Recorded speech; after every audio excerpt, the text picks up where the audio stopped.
प्रभाग क्रमांक 12 मध्ये आयोजित करण्यात आलेल्या पंचशील नगर मध्ये या जाहीर सभेला उपस्थित असलेले बंधू भगिनी मातांनो, व्यासपीठावर उपस्थित असलेले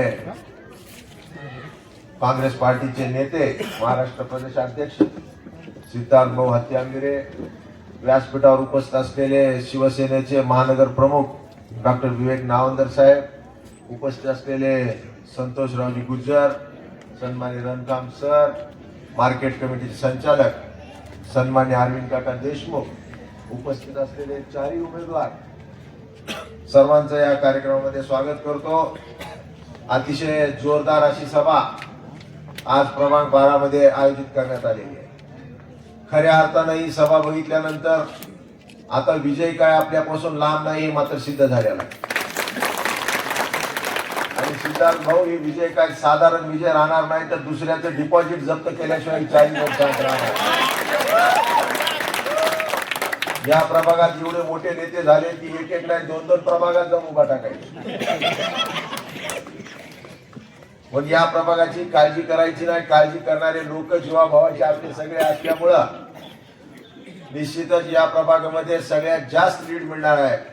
आणि तुम्ही सगळेजण भाग्यवान असाल तर निश्चितच महानगरपालिकेवर भगवा फडकर आणि 4 पैकी एखादा महापौर सुद्धा होऊ शकतो।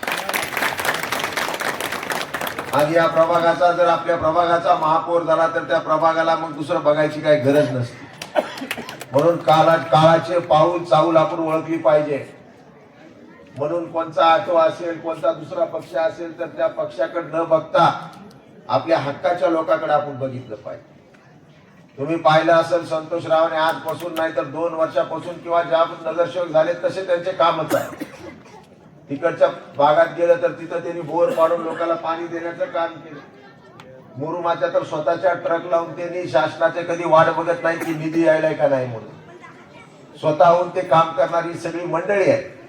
म्हणून या प्रभागाच्या विकासासाठी कसल्या प्रकारची कमतरता राहणार नाही। सिद्धार्थ भाऊन आता सांगितलं की पंचशील नगर मध्ये या बौद्ध विहारासाठी सिद्धार्थ भाऊ तुम्ही म्हणायचं आणि मी तेवढा निधी तुमच्यासाठी देऊन टाका।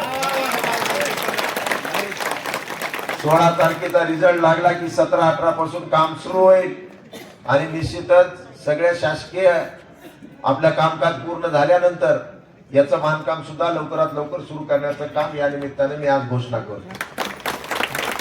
शेवटी समाजामध्ये काम करत असताना आम्ही कधी बघत नाही की निवडणुका आहेत का नाही।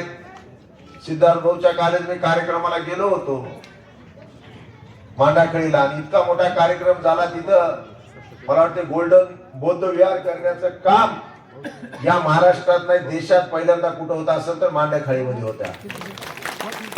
10 एकर मध्ये एक विपश्यना सेंटर असेल, एक बौद्ध विहार असेल, हे काम करण्याचं त्यांनी हाती घेतलेलं आहे। आणि मला वाटतं 10,000च्या वर भगवान गौतम बुद्धाच्या मूर्त्या वाटप करण्याचं काम ह्या पवित्र माणसानं केलेलं आहे। मग या माणसाला त्याला विसरून चालेल का? बरोबर आहे का? चालणार नाही। पण असे लोक आज आपल्या बरोबर आहेत ज्या लोकांनी सर्वसामान्य कुटुंबामध्ये जन्म घेऊन राष्ट्रीय आंतरराष्ट्रीय स्तरावर आपली कीर्ती गाजवण्याचं काम या लोकांनी केलं। या प्रभागाच्या विकासासाठी कसल्या प्रकारची कमतरता पडू देणार नाही। आणि सातत्यानं आम्ही काम करत असताना आरोग्य क्षेत्रामध्ये काम करतो, शैक्षणिक क्षेत्रामध्ये आम्ही काम करतो, समाजाच्या विकासासाठी काम करतो, समाज निर्व्यसनी व्हावा यासाठी आम्ही सातत्यानं काम करतो। या परभणीमध्ये उद्धव साहेब मुख्यमंत्री असताना 2-2 मेडिकल कॉलेज या शहराला दिलेले आणि त्या माध्यमातून खऱ्या अर्थानं आमची सेवा सुरू आहे। म्हणून मी या आधीच्या सभेमध्ये सुद्धा बोललो होतो की आपल्या परभणीमध्ये जे काही महिला असतील त्या महिलांचं गरोदरपण असेल किंवा त्यांच्या डिलिव्हरी असतील, त्यांच्या काही इतर काही असेल तर त्या डिलिव्हरी वगैरे सुद्धा फ्री करण्याचं काम आम्ही येणाऱ्या काळामध्ये करणार। जवळपास 10,000 डोळ्यांचे ऑपरेशन आम्ही आजपर्यंत या निमित्ताने केलेले आहे। म्हणून मला या लोकांना एवढंच सांगायचंय, संतोषराव असतील इतर लोकांना, की जशा प्रकारे मेडिकल कॉलेजमध्ये मोठ्या मशीन्स आलेत, कॅन्सर युनिट आलेला आहे। संतोषराव तुम्ही या प्रभागातून एक गाडी आता सुरू करायची 17 पासून मोफत गाडी आपल्या मेडिकल कॉलेज पर्यंत तिथं जाऊन विलाज करायचा आणि मोफत घरी आणून सोडण्याचं काम सुद्धा त्या निमित्ताने मी करणार। बचत गटाची एक वेगळी चळवळ भारत देशामध्ये नसेल तशी परभणीमध्ये आम्ही सुरू केली। जवळपास 450 बचत गट आज आपल्या एका ठिकाणी आम्ही जॉईन केलेली आहे आणि त्या बचत गटाच्या माध्यमातून जवळपास एक पतसंस्था आम्ही स्थापन केलेली आहे. हे आम्ही पतसंस्था 7 वर्षापूर्वी सिद्धार्थ आम्ही स्थापन केली. माझ्याकडे 4-5 महिला आल्या आणि मला म्हणले की आम्हाला काही लोन पाहिजे. मी नॅशनल बँकेत फोन केला 50,000च्या लोन साठी. तर त्या बायकाला त्या मॅनेजरने एवढे कागद सांगितले आमच्या महिलेला, आमच्या भगिनीला, की त्या बायका परत बँकेतच गेल्या. मग मी ठरवलं की यांच्या हक्काची एक बँक आपल्याला उघडायची. मग पहिले माझे बचत गट आल्यानंतर मी एक बँक काढली. त्या बँकेमध्ये त्या पतसंस्थेच्या अध्यक्ष, उपाध्यक्ष, सचिव केल्या आणि मी त्यांना 50,000 त्यांच्या स्वतःच्या बँकेतून देण्याचं काम केलं. 7 वर्षापूर्वी एक होती माझ्याकडे बचत गट, एकाचं 2, 2चं 3, 3चं 4 आणि आज 7 वर्षानंतर 450 बचत गटाच्या त्या महिलांची स्वतःची हक्काची बँक आणि त्या बचत गटाच्या 450 बचत गटाच्या महिला त्या बँकेच्या सभासद आहेत. त्या बँकेची एक महिला अध्यक्ष आहे, एक उपाध्यक्ष आहे, एक सचिव आहे. आणि आज मला आनंदाने सांगा वाटतं की त्या काळामध्ये एका महिलेला 50,000 रुपये भेटत नव्हते. आज ही पतसंस्था एवढी मोठी झालेली आहे की 450 बचत गटातील कोणत्या महिलेला अर्ध्या रात्री 5 लाख रुपये जरी लागले तर एक कागद न घेता 5 लाख देण्याची ताकद त्या पतसंस्थेमध्ये विकसित झाली.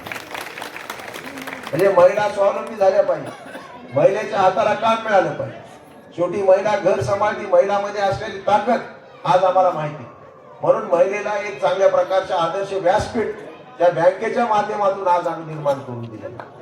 म्हणून या महिलांना सुद्धा आव्हान करतो की आपण सुद्धा निवडणुकीच्या निमित्तानं पुढे आलं पाहिजे आणि येणाऱ्या 15 तारखेला निवडणुकीचं मतदान करते वेळेस मशाली समोरचं बटन दाबून या 4ही लोकांना प्रचंड बहुमताने विजय करा, अशा प्रकारचं आव्हान या निमित्त मी आपल्याला करतो. ज्येष्ठ नागरिकांना सुद्धा आम्ही वंदनीय बाळासाहेब ठाकरे ज्येष्ठ नागरिक मंचाची स्थापना केलेली आणि त्या मंचाच्या माध्यमातून जेवढे काही ज्येष्ठ नागरिक असतील त्यांना डोळ्याचा चष्मा असेल, कानाची मशीन असेल, हातातली छडी असेल, कमरेचा पट्टा असेल, मानेचा पट्टा असेल, संडासने बसणारी खुर्ची असेल, हे दर महिन्याला आम्ही दर 6 महिन्याला एक कॅम्प घेऊन वाटप करतो. जवळपास 10 ते 20,000 लोकांना आजपर्यंत या सगळ्या गोष्टीचं वाटप केलेलं आहे. आणि या वंदनीय बाळासाहेब ठाकरे ज्येष्ठ नागरिक मंचाच्या माध्यमातून आजपर्यंत जवळपास या शहरामध्ये 300 शाखा आम्ही उघडलेल्या आहेत आणि भविष्यामध्ये सुद्धा प्रत्येक प्रभागामध्ये एक आपल्या मेडिकल कॉलेजचे छोटं हॉस्पिटल आपल्याला काढायचे आणि जेवढे ज्येष्ठ नागरिक असतील त्यांचे बीपी शुगर चेक करून त्यांच्या घरी बीपी शुगरच्या मेडिसिन औषध देण्याचं काम आमच्या हातून येणाऱ्या काळामध्ये घडणार. शेवटी काम करत असताना ज्येष्ठ नागरिक असतील, महिला असतील, या सगळ्यांना मान सन्मान मिळाला पाहिजे, यांच्या अधिकाराच्या गोष्टी यांना मिळाल्या पाहिजे, यासाठी या सगळ्या गोष्टी करतोय. म्हणून परत एकदा आपल्या सर्वांना आवाहन करतो, या प्रभागामध्ये 12 नंबर प्रभाग आपला प्रभाग आहे हक्काचा. या प्रभागामध्ये जास्तीत जास्त प्रमाणात आपण मतदान या 4 लोकांना करावं. इतर लोकांना काही मतदान करून उपयोग होणार नाही. शेवटी सत्ता मशालीची आणि काँग्रेस पार्टी येणार असल्यामुळं आपण या लोकांना मतदान करून आपला हक्काचा महापौर, उपमहापौर हे करावं, अशा प्रकारची विनंती आपल्याला करतो आणि इथंच थांबतो. जय हिंद, जय महाराज, जय भीम.